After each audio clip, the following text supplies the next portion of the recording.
여름이 되면서 나시와 같은 우리 겨드랑이가 노출되는 옷이나 수영복을 입게 되면서 제모를 미리미리 해서 대비하는 경우들이 많습니다.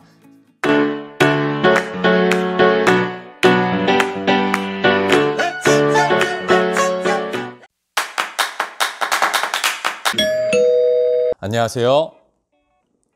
피부과 전문의 심현철입니다. 피부는 꾸준히 관리를 해주면 좋긴 하지만 여름을 앞두고 반짝 시술하셨을 때 여름을 비교적 불편감 없이 편안하게 보낼 수 있는 시술들이 있습니다. 그래서 이번 주제는 피부과 전문의가 선택한 여름 대비 시술 베스트 3입니다. 각각의 시술을 알아보고 왜 여름 전에 필요한지에 대해 살펴보도록 하겠습니다. 첫 번째는 땀보톡스입니다. 여름에 더울 때 겨드랑이에 막 땀 자국이 딱딱 생길까봐 팔을 올리지 못하시는 분들, 비우듯이 얼굴에서 막 땀이 생겨서 메이크업이 자꾸 지워져서 아예 밖에 나가기 싫어하시는 분들, 손에 땀이 막 흥건해서 악수가 꺼려지시는 분들, 발에 땀이 많이 나서 막 냄새가 나서 신발 벗기가 꺼려지는 분들이 많습니다. 자, 일단 여름에 땀이 많이 나는 이유는 당연하겠지만 인체는 체온이 올라가면 이를 낮추기 위해 땀을 발생시켜서 온도를 다시 원래대로 낮추려고 합니다. 근데 이것이 일반 정상적인 범주를 넘어서서 땀 분비가 증가하는 것을 다한증이라고 하고, 이 중에서도 겨드랑이, 얼굴, 손, 발처럼 특정 부위의 땀 분비가 증가하는 경우들이 많습니다. 자, 데오드란트와 같은 바르는 물질들을 사용하는 경우들이 있는데 간편하긴 하지만 생길 수 있는 문제점으로는, 첫 번째, 발랐을 때 따가움이 있을 수가 있습니다. 특히 제모나 면도를 하고 바르는 분들의 경우에는 미세한 피부에 상처가 있는 상태에서 특히 더 따가울 수가 있습니다. 자, 두 번째의 경우에는 접촉성 피부염이 있을 수 있습니다. 피부에 염증이 생기게 되면 염증 후 색소 침착 현상이 생길 수 있는데, 이렇게 접히는 부위에 염증이 생기게 되면 특히 겨드랑이와 같은 경우에는 눈에 잘 보이지 않기 때문에 그냥 따갑다고 해서 방치하고 계속 이러한 경우가 반복되는 경우 겨드랑이에 색소 침착이 생기는 경우가 있습니다. 자, 실제로 병원에서 이러한 데오드란트 제품을 사용한 이후에 색소 침착이 악화돼서 겨드랑이 토닝을 받으러 오시는 분들이 꽤 계십니다. 자, 세 번째는 제품을 아침에 일어나서 완전히 닦아주지 않으면 닿는 부위의 옷이 흰색일 경우에는 변색이 될 수도 있으니 주의해야 합니다. 그래서 개인적으로는 땀보톡스는 여름에 더워지기 전에 시술을 받으면 비교적 산뜻하게 여름을 보낼 수 있습니다. 보톡스의 원리는 교감신경의 말단에서 아세틸콜린이라는 신경 전달 물질의 분비를 차단하는데, 땀샘의 분비에서도 이 아세틸콜린이 관여하기 때문에 땀을 억제하는 작용을 합니다. 치료 효과는 6개월 정도 가기 때문에 여름 전에 맞으면 땀 분비가 많은 시기 동안 보톡스로 잘 커버가 될 수가 있고, 이후에는 날씨가 좀 선선해지므로 더워져서 땀 분비가 많은 시기에 적절하게 커버가 가능합니다.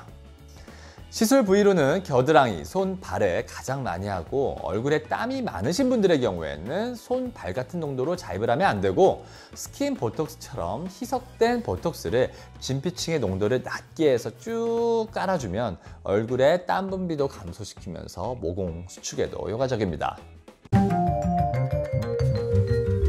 두 번째는 제모입니다. 여름이 되면서 나시와 같은 우리 겨드랑이가 노출되는 옷이나 수영복을 입게 되면서 제모를 미리미리 해서 대비하는 경우들이 많습니다. 특히 겨드랑이의 경우에는 사실 너무나도 많은 분들이 제모를 받으시고, 요즘에는 수영복 등의 노출이나 위생적인 개념, 운동할 때의 편의성을 위해서 브라질리언 제모, 왁싱 등을 하는 수요들이 굉장히 늘었습니다. 레이저 제모는 털을 자라나게 하는 털구멍인 모낭 부분에 튜브 형태로 되어 있는 세포를 타겟팅으로 하는 원리입니다. 털이 만드는 과정에서 모낭의 하단부에서 멜라닌 세포들이 멜라닌 색소를 만들어서 분비를 하는데, 이를 타겟팅으로 하는 것이 레이저 제모의 핵심 원리입니다.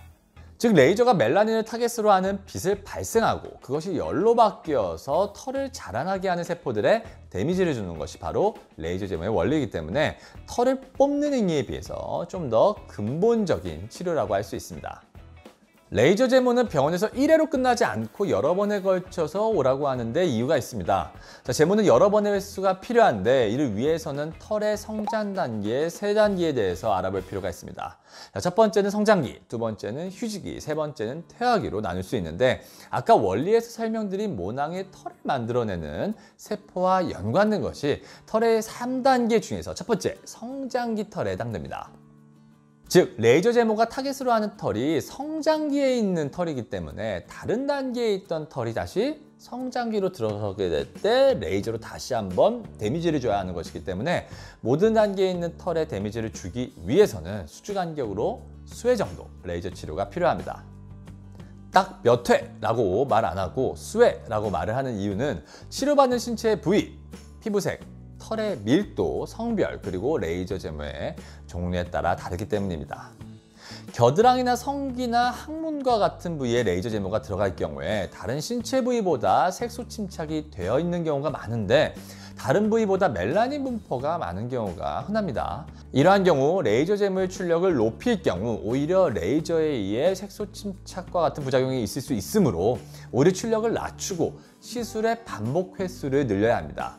그러므로 브라질리언 제모의 경우에는 몇 가닥이 잘 제모가 안 되었다고 막 에너지를 너무 높였다가는 색소 침착 등의 문제가 생길 수 있으니 주의해야 합니다. 세 번째는 피지 파괴술입니다. 제가 여드름 치료나 모공 치료에서 자주 언급하는 시술입니다. 자, 여름이 되면 고온 다습한 상황이 만들어지고 온도가 1도 올라갈 때마다 피지 분비율이 한 10% 정도 증가되는 것으로 알려져 있습니다. 제 예전 영상의 모공편들이나 여드름편, 좁쌀 여드름편을 보신 분들은 아시겠지만 첫 번째, 모공의 크기를 결정하는 것은 절대적으로 피지의 양에 의해 결정이 되므로 여름이 되면서 피지 분비량이 늘어나면서 시각적으로 모공이 더 넓어지게 됩니다. 두 번째는 또한 여드름도 증가되는데 온도가 높아지면서 피지 분비율이 증가하게 되고 땀이 많아지면서 배출된 땀이 모공으로부터 잘 배출되지 못하는 경우에 모공의 입구가 더 막히게 되면서 피지의 저류가 나타나게 되고 있는 곳 여드름의 증가로 나타나게 됩니다. 자, 세 번째는 지난 편 좁쌀 여드름 편에서 언급드렸지만 얼굴에 오돌도돌하게만 만져지는 것들 중에서 피지가 저류돼서 생기는 것, 즉 화이트헤드, 한글로는 폐쇄면포, 좁쌀 여드름이라고 합니다.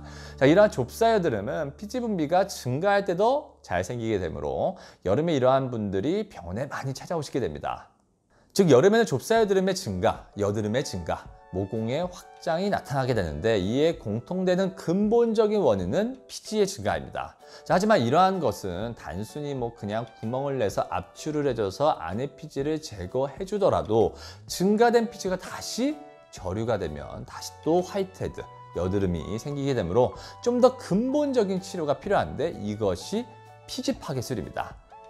피지 파괴술에는 아그네스, PET, 1450나노미터 파장대, 레이저 등등이 있는데 전 개인적으로는 아그네스 치료를 자주 사용하는데 코팅, 절연된 아주 작은 니들로 피지 부위를 찌른 다음에 열 에너지를 발생시켜서 피지선만 선택적으로 파괴시키는 방법으로 여드름의 근본 원인인 피지를 파괴하는 시술입니다.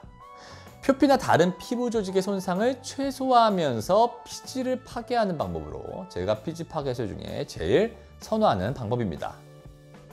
그래서 여드름이 있고 좁쌀 여드름이 많은 사람의 경우에는 여름에 피지 분비가 증가해서 더 악화되는 것을 막아주기 위해 전체적으로 피지 파괴술을 여름 전에 시행하는 것도 좋은 방법입니다.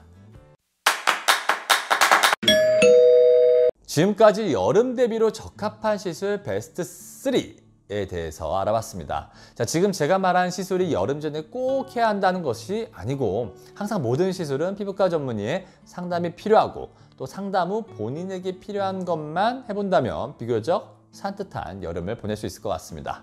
자, 이제까지 연세더세 피부과 원장 심연철이었습니다. 감사합니다.